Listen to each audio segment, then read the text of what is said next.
Full marks পেয়েও fail, এরকম কোথাও শুনেছেন? অবাক হচ্ছেন? পশ্চিমবঙ্গে এখন অবাক হওয়ার কিছুই নেই। ফুল মার্কস পেয়েও এই রাজ্যে ফেল করেছে অসংখ্য ছাত্রছাত্রী, সৌজন্যে এসএসসি আর পশ্চিমবঙ্গ সরকার। নমস্কার, আমি আকাশ।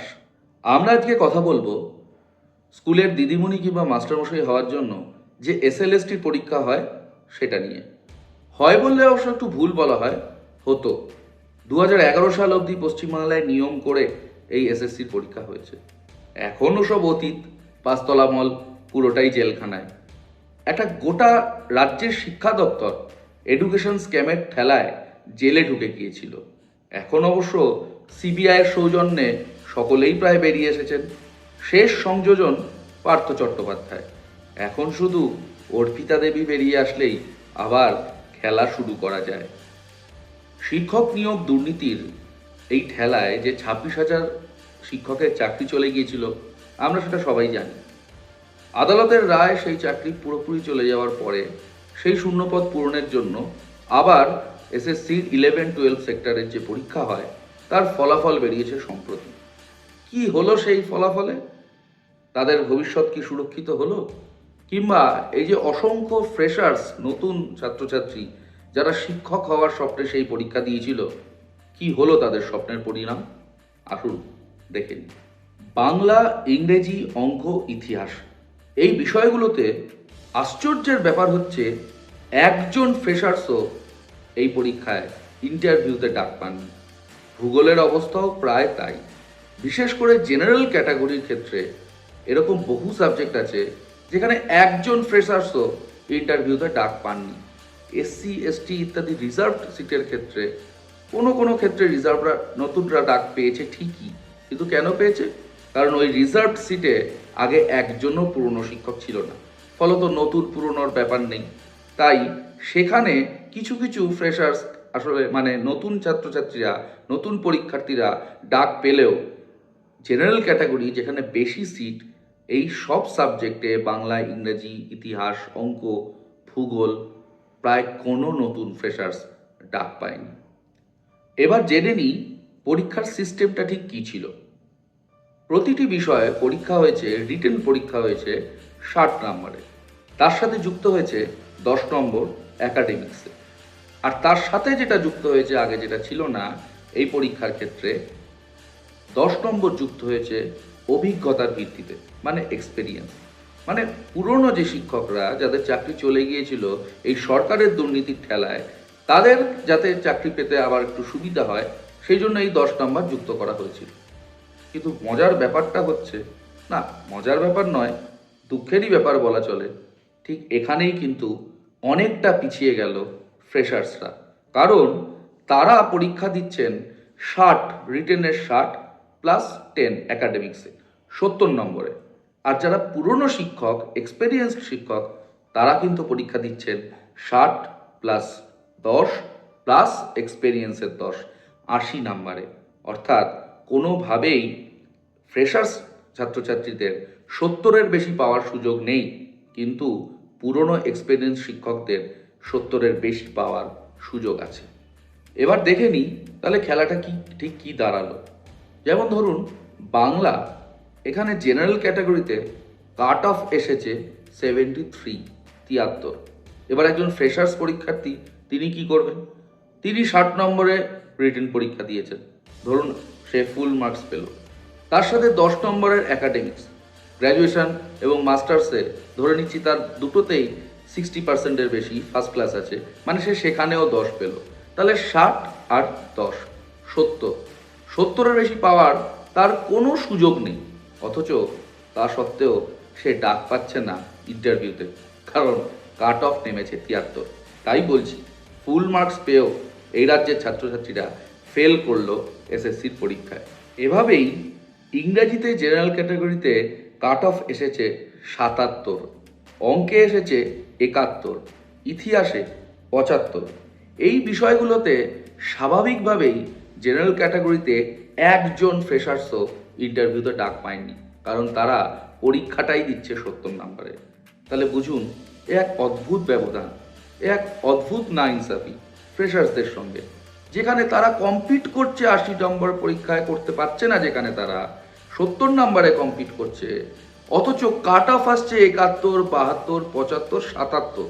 তাহলে তারা ফুল মার্কস পেলেও, অ্যাকাডেমিক্সের 10 থাকলেও কোনোভাবেই তাদের সুযোগ হচ্ছে না চাকরিটা পাওয়ার কিংবা অন্তত ইন্টারভিউ অবধি ডাক পাওয়ার। তাহলে তো বুঝতেই পারছেন একটা বেসিক লেভেল প্লেইং গ্রাউন্ড সেইটাই থাকছে না। ফ্রেশার্স পরীক্ষার্থীরা 500 টাকা দিয়ে ফর্ম ফিল আপ করে দিন রাত এক করে পরিশ্রম করে পড়াশোনা করে এমন একটা পরীক্ষা দিতে গেলেন, এমন একটা স্টেডিয়ামে খেলতে গেলেন যেখানে তাদের জন্য কোনো লেভেল প্লেইং গ্রাউন্ডই নেই। যে পরীক্ষায়, যে খেলায় ফলাফল আগেই নির্ধারিত হয়ে আছে যে তাদের চান্স পাওয়ার কোনো সুযোগ নেই, তাদের জেতার কোনো সুযোগ নেই। প্রশ্ন আছে আরও। কেউ কেউ সন্দেহ করছেন যে প্যানেল এই পরীক্ষার শেষে বেরিয়েছে সেখানে দু একজন এখনও টেন্টেড বা দাগি বা আরও ভালো করে বললে অবৈধ শিক্ষকের নাম আছে, অথচ আদালত কিন্তু স্পষ্ট রায় দিয়েছিল একজনও অবৈধ টেন্টেড দাগি শিক্ষক এই পরীক্ষায় বসতেই পারবে না।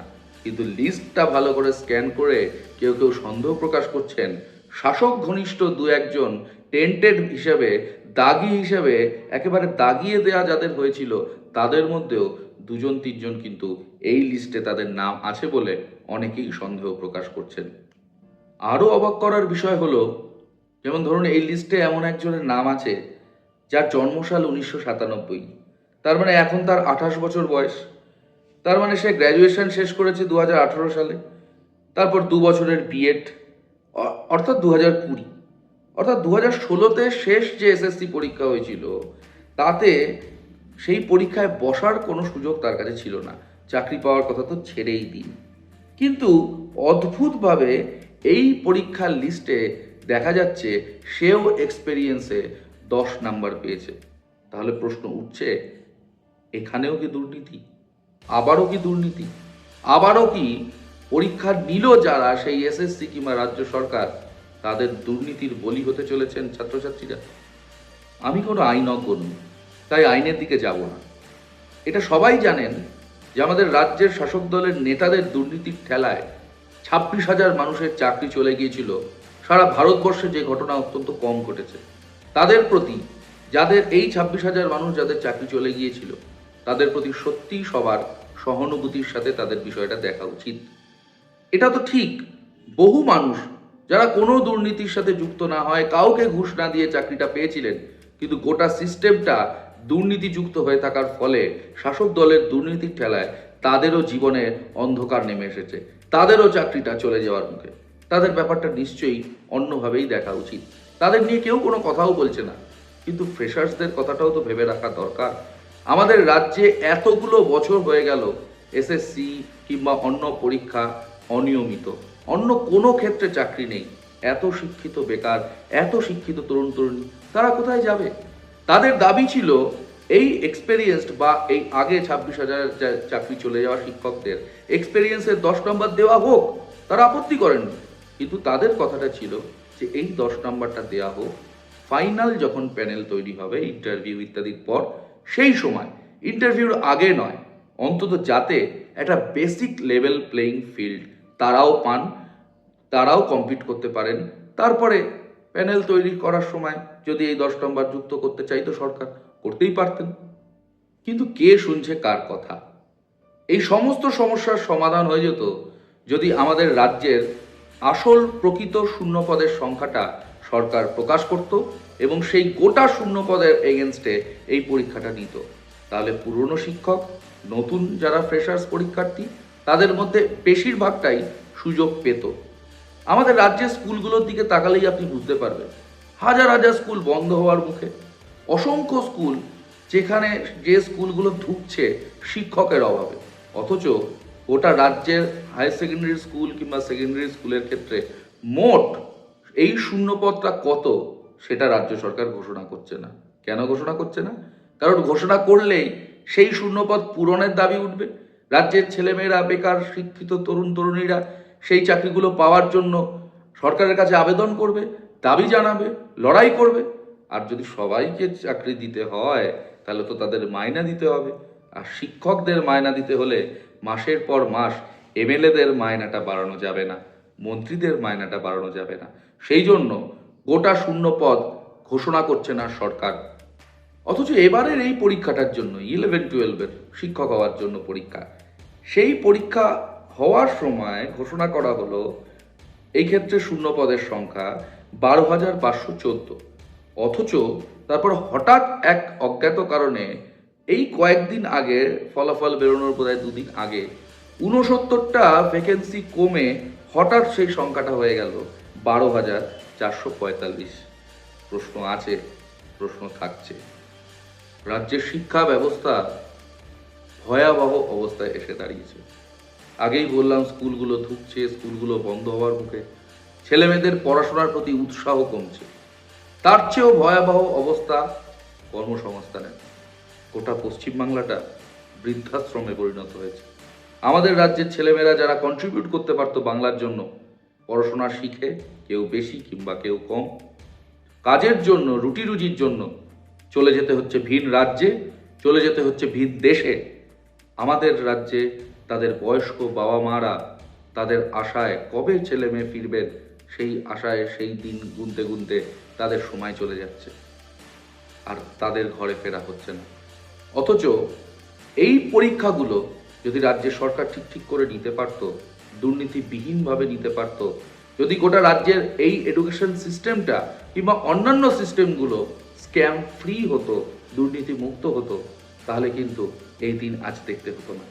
এই পরীক্ষার ক্ষেত্রে যে 2.5 লাখ ছাত্রছাত্রী ফ্রেশার্স হিসেবে 11-12 স্তরে শিক্ষক হওয়ার জন্য এই পরীক্ষাটা দিয়েছিল, তাদের চোখে অনেক স্বপ্ন ছিল।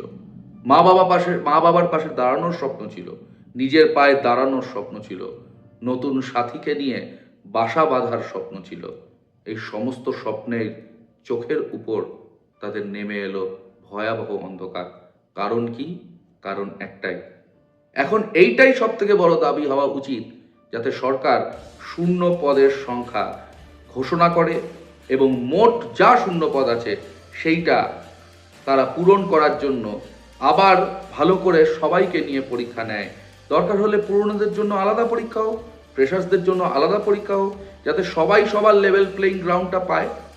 কিন্তু সেটা না করে এই পুরনোদের সাথে এই নতুনদের একটা যুদ্ধ বাঁধিয়ে দিয়ে নিজেদের বাঁচাতে চাইছে এই রাজ্যের সরকার, এই রাজ্যের শাসক দল আর তাদের তৈরি করা সিস্টেম।